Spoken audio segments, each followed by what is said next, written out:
When God is blessing you, understand it is a responsibility and not a luxury.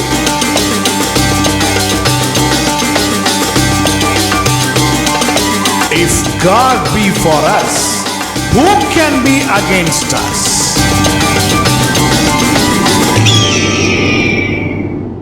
Shema Israel Adonai Eloheinu Adonai Echad. Shema Israel Adonai Eloheinu Adonai Echad. Hear, O Israel, the Lord your God, the Lord is one. हे इस्राएल सुन, यहोवा हमारा परमेश्वर है, यहोवा एक ही है। Love the Lord your God with all your heart, all your soul and all your mind. अपने यहोवा परमेश्वर से अपने सारे मन और सारे जीव और सारी शक्ति से प्रेम रखना। My dear child of God, this Parshat Torah study is Beha Alotka.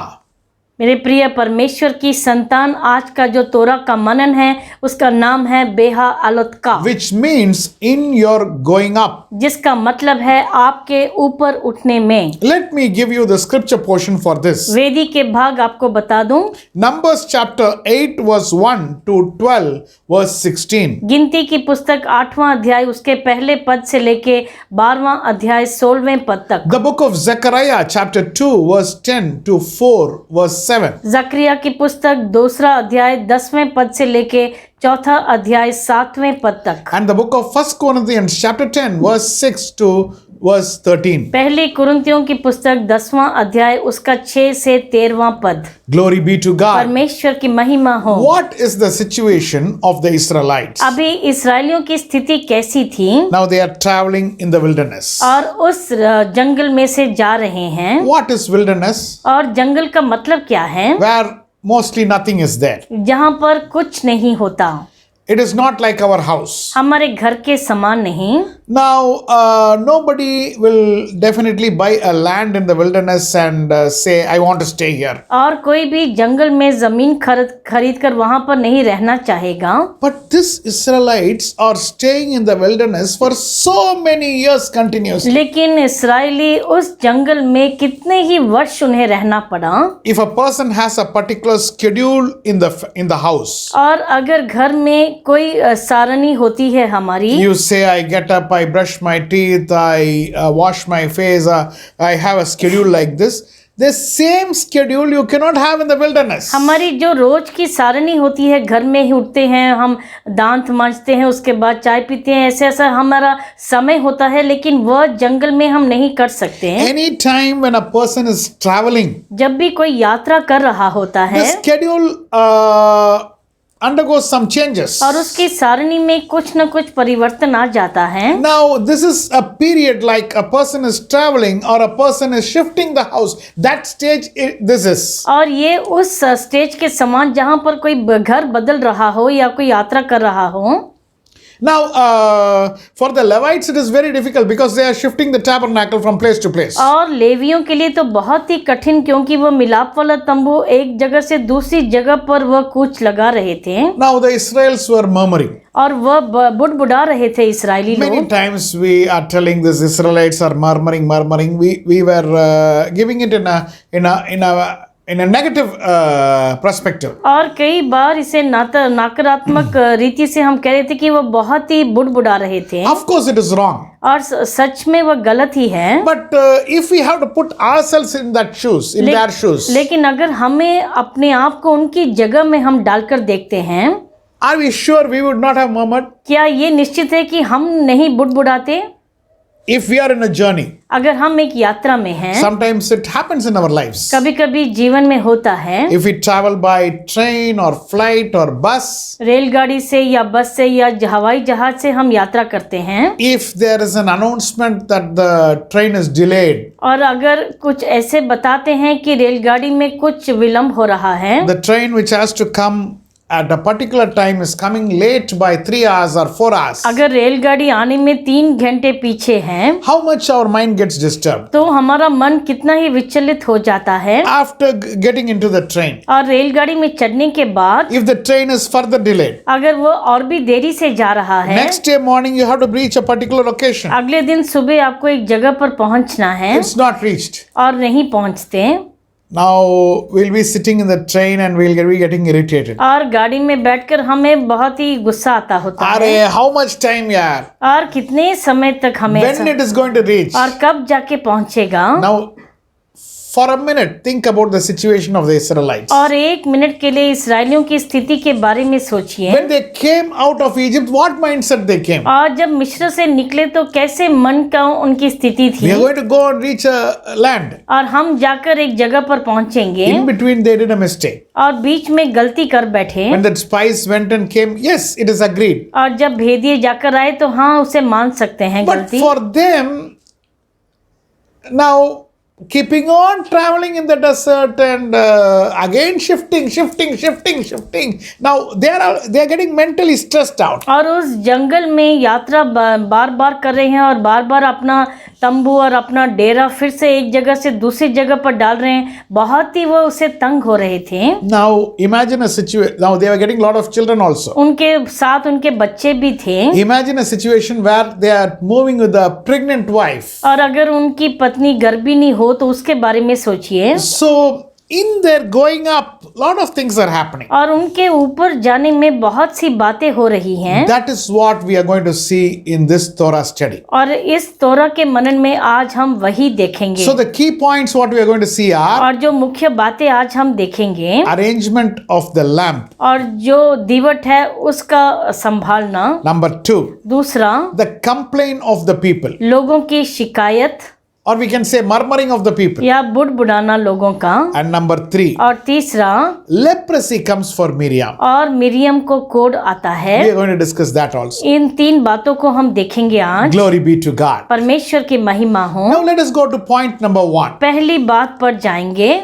Turn with me to the book of Numbers chapter 8 verse 1 and 2. गिनती की पुस्तक उसका 8वां अध्याय उसका 1 और 2 पढ़ेंगे। Yes. The Lord said to Moses, Speak to Aaron and say to him, When you set up the lamps, see that all 7 light up the area in front of the lampstand. फिर यहोवा ने मूसा से कहा, हारून को समझाकर ये कह कि जब जब तू दीपकों को बारे तब तब 7 दीपक का प्रकाश दीवट के सामने हो। Now God talks about lighting the menorah. और परमेश्वर मेनोरा के जिलाने के बारे में कहते हैं। The Jews use a particular phrase for menorah. और यहूदी एक विशिष्ट वाक्य इस्तेमाल करते हैं मेनोरा के लिए। That phrase is called light of the world. और उसे कहते हैं कि जगत की ज्योति। Now if we say talk about state in India, और अगर भारत में एक प्रांत के बारे में हम कहते हैं Kerala, केरला के बारे में, it is called God's own land. वह ऐसे कहा जाता है कि परमेश्वर का निजी भूमि। If we talk about a state in North India, Punjab, अगर उत्तर भारत में पंजाब के बारे में हम कहते it हैं is called the land of 5 rivers. और उसे 5 नदियों का भूमि कहा जाता है। We have some phrases for some special places. और ऐसे विशेष स्थानों के लिए विशेष वाक्य कहे जाते हैं। Like that. वैसे ही Now the phrase for menorah is light of the world. वैसे ही मेनोरा को भी जगत की ज्योति कहा जाता है। Jesus says, you are the light of the world. यीशु मसीह कहते हैं कि तुम जगत की ज्योति हो। What is the meaning? उसका मतलब क्या है? You are menorah. कि तुम मेनोरा हो। Now how the lampstand should be? और उस मेनोरा को कैसे होना चाहिए? It has to be pruned. और उसे ठीक से उसे जलाना पड़ता है। Prune the light. और उस ज्योति को और भी ताज़ा करना पड़ता है So that light will glow much more brighter. ताकि उसकी रोशनी और भी ज्यादा दे। Glory be to God. परमेश्वर की महिमा हो। Turn your Bible with me to the book of Matthew chapter 25 verse 7. मत्ती की पुस्तक उसका 25 का 7 हम पढ़ेंगे। Then all the virgins woke up and trimmed their lamps. तब वे सब कुंवारियां उठकर अपनी मशालें ठीक करने लगी। Now this is called the pruning. और इसी को चटाई करना कहा जाता है। The virgin trimmed their lamps. और उन lamps. कुमारियों ने अपनी अपनी मशालों को ठीक किया। You are the menorah. तुम मेनोरा हो। Now what I am supposed to do or you are supposed to do? और आपको और हमें क्या करना है? Trimming our lamps. अपनी मशालों को हमें ठीक करना पड़ा। Now take out the dirty portion. और उसमें से गंदगी को बाहर निकालना। Now whatever is unnecessary, clean it and put pure oil and so that the lamp is burning properly. और उसे ठीक से साफ करके उसमें निर्मल तेल डालकर उसे ठीक से जलाना हमारा काम है। In our lives also some unnecessary dark thing comes, take it out and make it clean and you be as the menorah. और हमारे जीवन में भी हमारी मशालों में ऐसी गंदगी को हमें बाहर निकाल कर हमें मेनोरा के समान रोशनी देनी है। Trimming we have to do it in our heart. और चटाई करना हमारे हृदय में करना है। In our heart no black stain should be there. हमारे हृदय में कोई भी गंदे दाग नहीं होने चाहिए। Now if a person is blind, अगर कोई अंधा है now light cannot pass through his eyes. और जो रोशनी है उसकी आंखों से नहीं गुजरती है। So what God is telling, परमेश्वर क्या कहते हैं? you have to be bright, you have to start giving light. The word of God should pass through you. और तुम्हें रोशनी देना शुरू करना है। परमेश्वर का वचन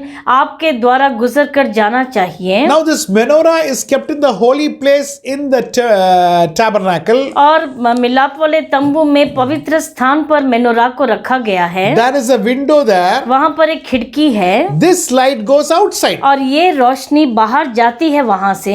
You are the menorah. तुम मेनोरा हो। Your light should go outside. तुम्हारी रोशनी को भी बाहर जाना है। Now which light? कौन सी रोशनी? The light which comes from God should go outside. जो परमेश्वर से रोशनी तुम्हारे अंदर आती है। God's word passing through you, it is reaching people. परमेश्वर का वचन आपके द्वारा दूसरों तक पहुँचे। That is what God expects. और वही परमेश्वर अपेक्षा करते हैं। Let us turn our Bible to the book of Zechariah, जकरिया की पुस्तक लेंगे, chapter 4, उसका चौथा अध्याय, verse 1 to 6. We are only going to read it in English. उसका 1 से 6 हम सिर्फ अंग्रेजी में पढ़ेंगे। Yes. Then the angel who talked with me returned and woke me up like someone awakened from sleep. He asked me, "What do you see?" I answered, "I see a gold lampstand with a bowl at the top and 7 lamps on it with 7 channels to the lamps. Also, there are 2 olive trees by it, one on the right of the bowl and other in its left." I asked the angel who talked with me, "What are these, my lord?" He answered, "Do you not know what these are?" "No, my lord," I answered. Then he said to me, "This is the word of the Lord to Zerubbabel, not by might nor by power, but by my spirit, says the Lord Almighty." Now here Zerubbabel is seeing the lampstand यहाँ पर जेरुब्बाबिल जो है उस दीवट को देखते हैं and light on it. और उस पर रोशनी भी देखते हैं। Now he is asking the angel, "What are these?" और वह देवदूत से पूछते हैं कि ये क्या है? And the angel is answering, और वह देवदूत जवाब देते हैं, "This is the word of the Lord to Zerubbabel." और ये परमेश्वर का वचन है जेरुब्बाबिल के लिए। Now little we will understand the background. और इसका कुछ हमें पृष्ठभूमि को समझेंगे। Zerubbabel was bringing the people from Babylon to Israel. और जेरुब्बाबिल बाबिलोन से लोगों को इस्राएल लेकर आते हैं। He is building the temple. और उस मंदिर का निर्माण करते हैं। And in between he had lot of struggles in building the temple. और उसके बीच में बहुत संघर्ष का सामना करना पड़ा।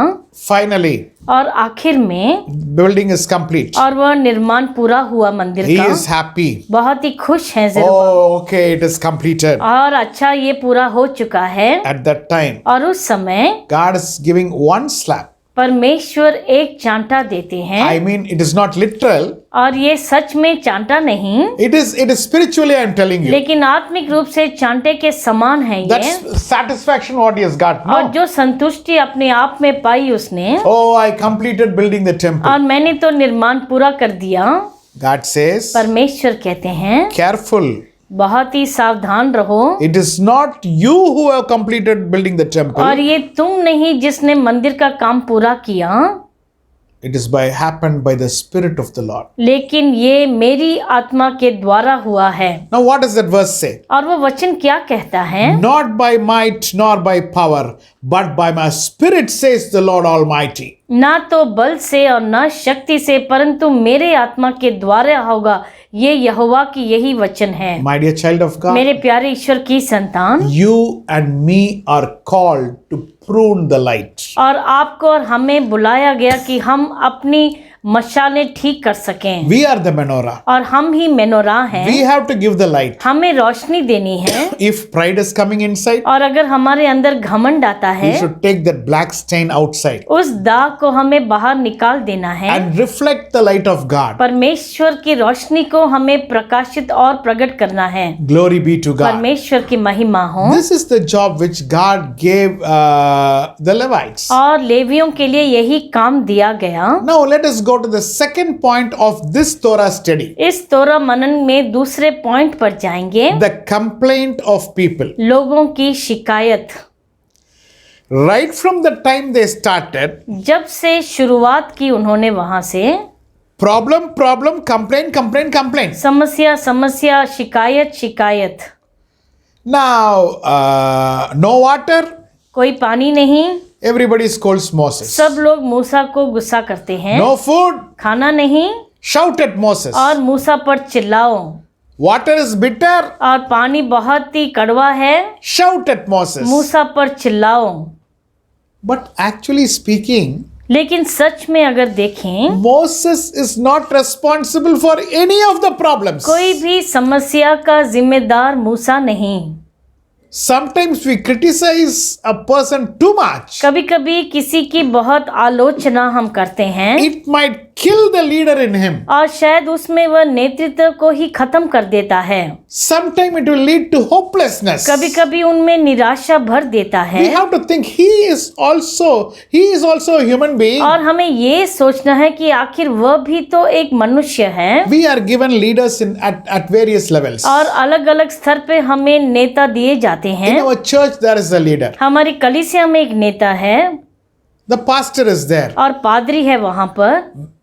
Maybe some things looks like not correct for us. और शायद कुछ बातें हमें ठीक नहीं जान पड़ती। You keep on be criticizing the person. अगर तुम निरंतर उस पर आलोचना करते We रहो, have to understand the leadership inside him is we are killing him और literally. हमें ये समझना है कि उसके अंदर के नेतृत्व को ही हम खत्म कर रहे हैं। Turn your Bible with me to the book of Numbers, और गिनती की पुस्तक लेंगे, chapter 11, उसका 11वां अध्याय, verse 14 to 16. Let us see what happens. और उसके 14 से 16 में हम देखेंगे क्या होता है। Yes. I cannot carry these people by myself. The burden is too heavy for me. If this is how you are going to treat me, please go ahead and kill me. If I have found favor in your eyes, and do not let my face My own ruin. The Lord said to Moses, bring me 70 of Israel's elders who are known to you as leaders and officials among the people. Have them come to the tent of meeting, that they may stand there with you. मैं अकेला इन सब लोगों का भार नहीं संभाल सकता, क्योंकि ये मेरी शक्ति के बाहर है, और जो तुझे मेरे साथ यही व्यवहार करना है, तो मुझ पर तेरा इतना अनुग्रह हो कि तू मेरे प्राण एकदम ले ले, जिससे मैं अपनी दुर्दशा न देखने पाऊं।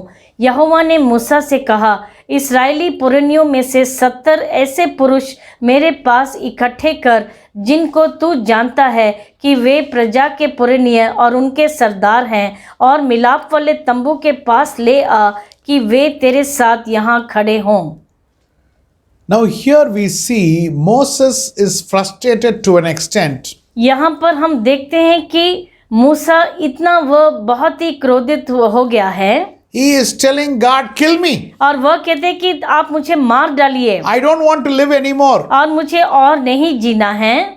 Now God is telling, और परमेश्वर कहते हैं, bring me 70 elders, Israel's elders. और आप मुझे इस्राएल के पुरनियों 70 लोगों को लेकर आओ। Now God wants to support him. और परमेश्वर उनको कुछ मदद देना चाहते हैं, Because anyhow, the plan of 40 years, that is not going to reduce. क्योंकि ये जो 40 वर्ष की योजना बनाई है उसे तो नहीं कम करने वाले हैं।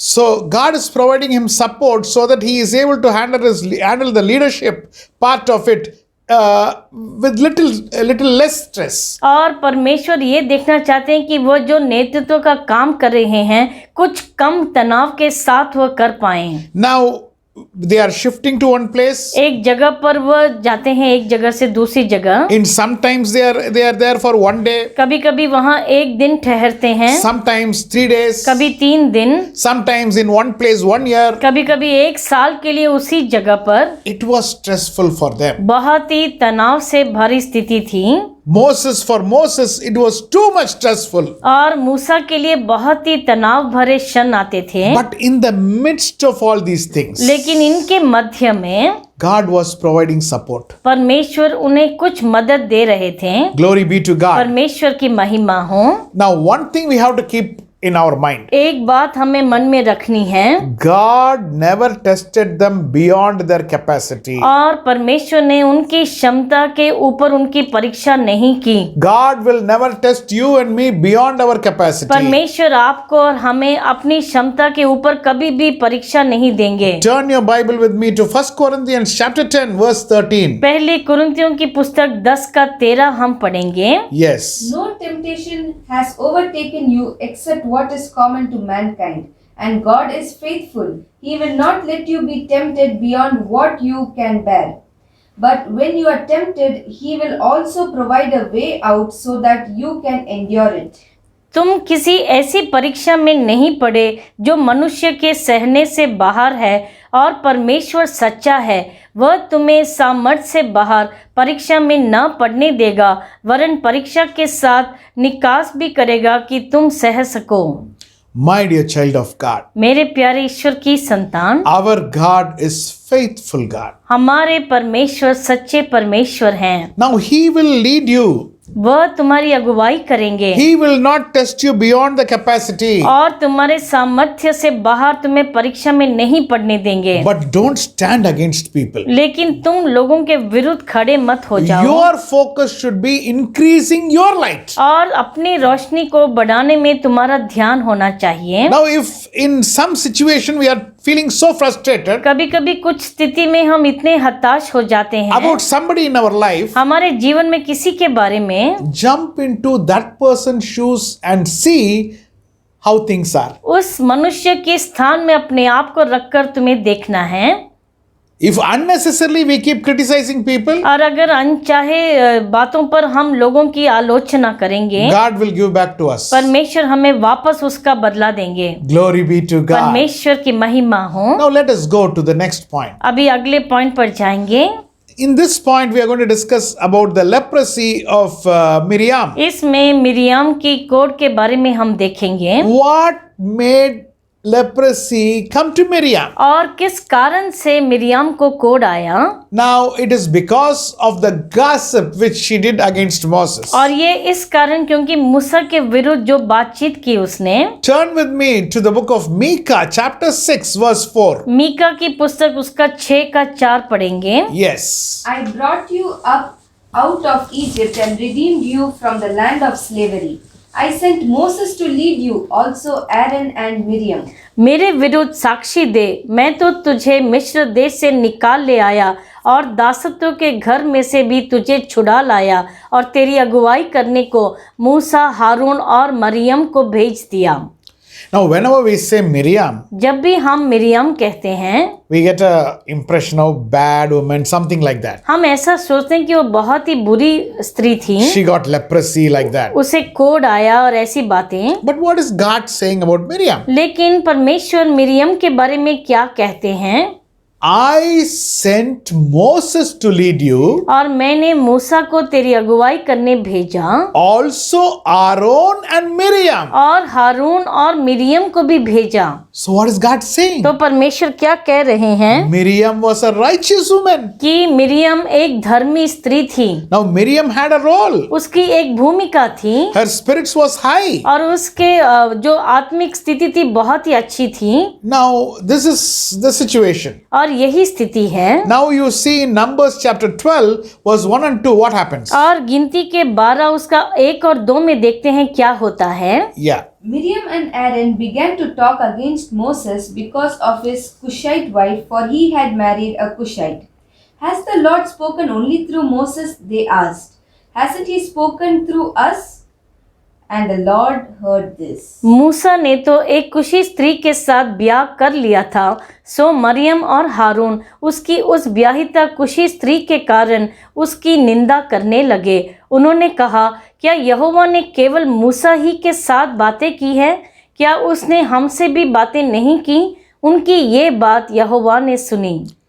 Now Miriam and Aaron are speaking against Moses. Miriam और हारून मूसा के विरुद्ध बात करते हैं। Whenever a gossip happens, और जब भी ऐसी कोई अनचाही बात होती है, now 3 people become accountable. 3 लोग उसके लिए खाता उन्हें देना पड़ता है। Number 1, पहला, the person who speaks. जो ये बात कहता है। Number 2, दूसरा, the person who hears but doesn't react. जो ये बात सुनता है लेकिन उसका प्रतिकार नहीं करता। He might be very diplomatic, he might be keeping silent. और शायद चुप रहकर उसमें हामी भरता है।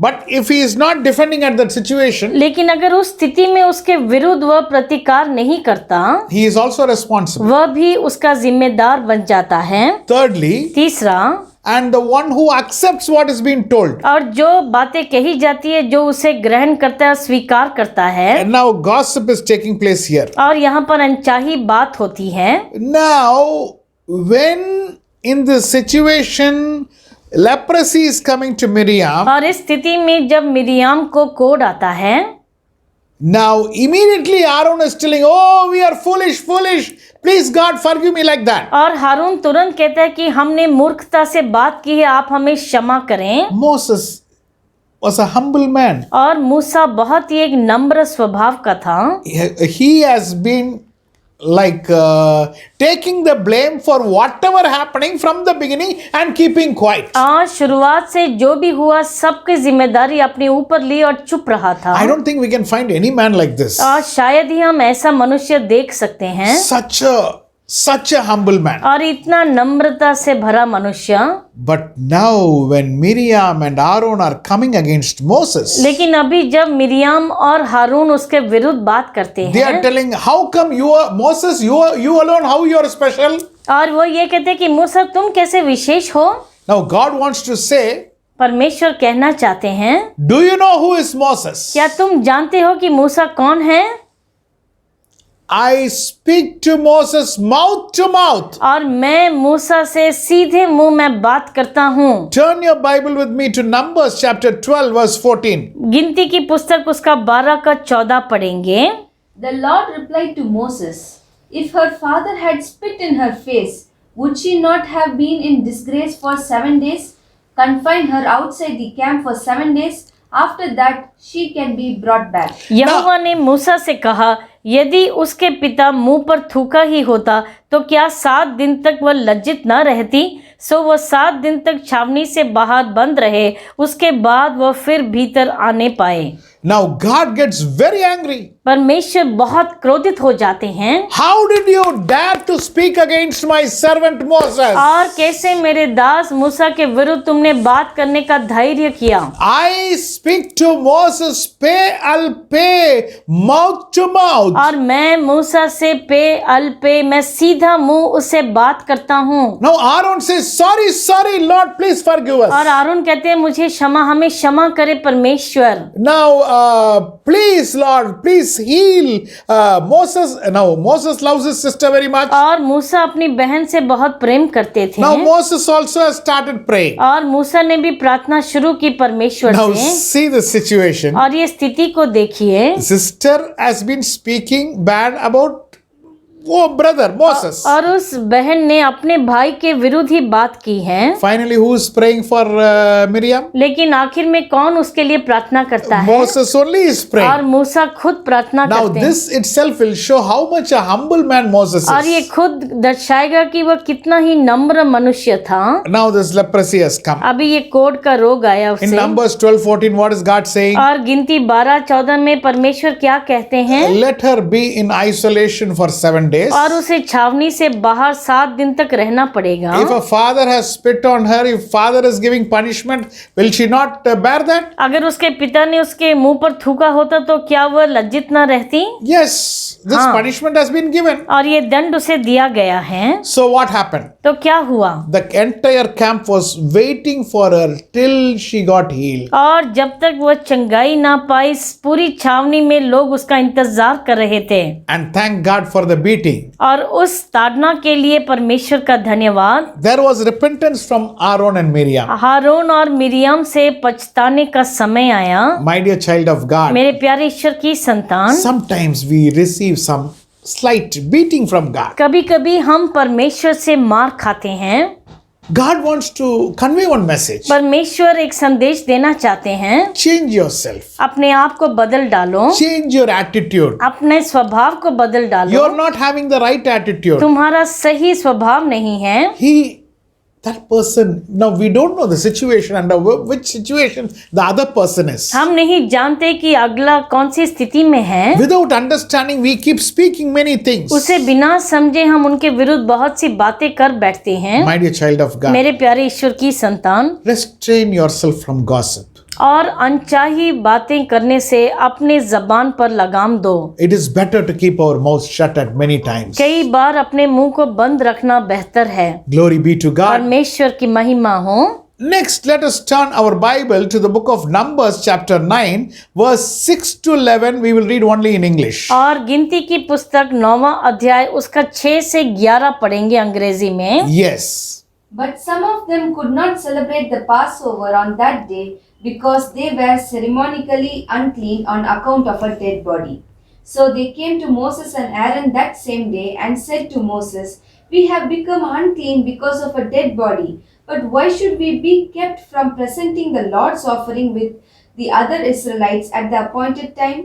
Moses answered them, "Wait until I find out what the Lord commands concerning you." Then the Lord said to Moses, Tell the Israelites, when any of you or your descendants are unclean because of a dead body or are away on a journey, they are still to celebrate the Lord's Passover. But they are to do it on the 14th day of the second month at twilight. They are to eat the lamb together with unleavened bread and bitter herbs. Glory be to God. परमेश्वर की महिमा हो। Now, some people out of the whole community were not able to celebrate the Passover. और वहाँ पर उस समुदाय में कुछ लोग फसह को नहीं मना सके। It is told in Numbers 9:6 they become unclean on account of a dead body. और गिनती के 9:6 में लिखा है कि किसी शव के कारण वह अशुद्ध हो गए थे। Which dead body? किसकी लोथ थी वो? Ancient Jewish wisdom says और जो यहूदी का ज्ञान ये कहता है पुरानिया का, they were carrying the body of Joseph. वह यूसुफ के शव को उठा रहे थे। And because of that they became unclean. और उसके कारण वह अशुद्ध हो चुके थे। Now they're coming to God, और Moses, वह मूसा के पास आते हैं। and they are saying, why we alone should not partake in the Passover? और वह पूछते हैं क्यों हम ही सिर्फ इस फसह को न मनाएं? Just because we have become unclean.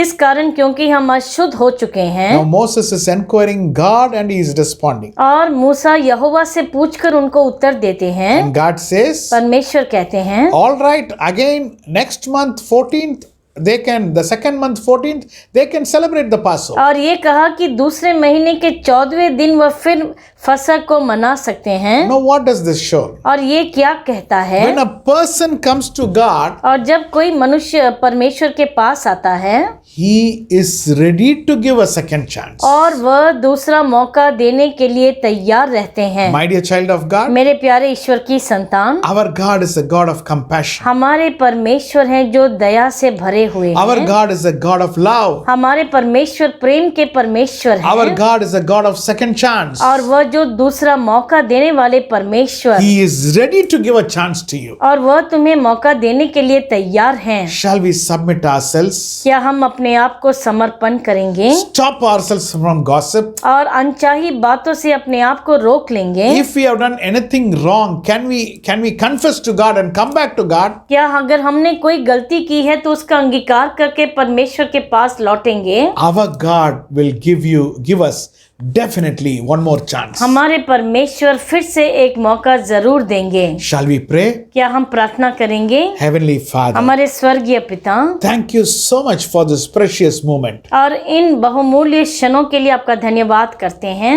Right now we plead to you for mercy, Lord. और अभी हम आपसे विनती करते हैं कि आप हम पर दया करें। We have spoken unnecessary words. कई बार अनचाही बातें अपने मुंह से निकाली We हैं have unnecessarily gossiped, Lord. और अनचाही बातें हमने की है लोगों के बारे में। Please परमेश्वर, forgive us, Lord. आप हमें क्षमा करें परमेश्वर। We have become unclean, Lord. और हम अशुद्ध हो चुके हैं परमेश्वर, Please help us, Lord. आप हमारी मदद करें। Bless everyone who is seeing this. और जो भी इसे देख रहा है हर एक को आशीष करें। If they are coming and pleading to you, Lord, अगर आकर आपके पास विनती करते हैं परमेश्वर, please forgive and accept us. आप हमें क्षमा करके हमें स्वीकार करें Give us परमेश्वर। one more chance हमें एक और मौका दे परमेश्वर, so that we can become holy. ताकि हम पवित्र बन सकें। Please help us. आप हमारा सहयोग करें। We give you the glory. हम आपको सब महिमा देते हैं। In Jesus' matchless name, we pray unto thee, Father. यीशु मसीह के नाम से हम मांगते हैं। Amen. आमेन, Amen. आमेन।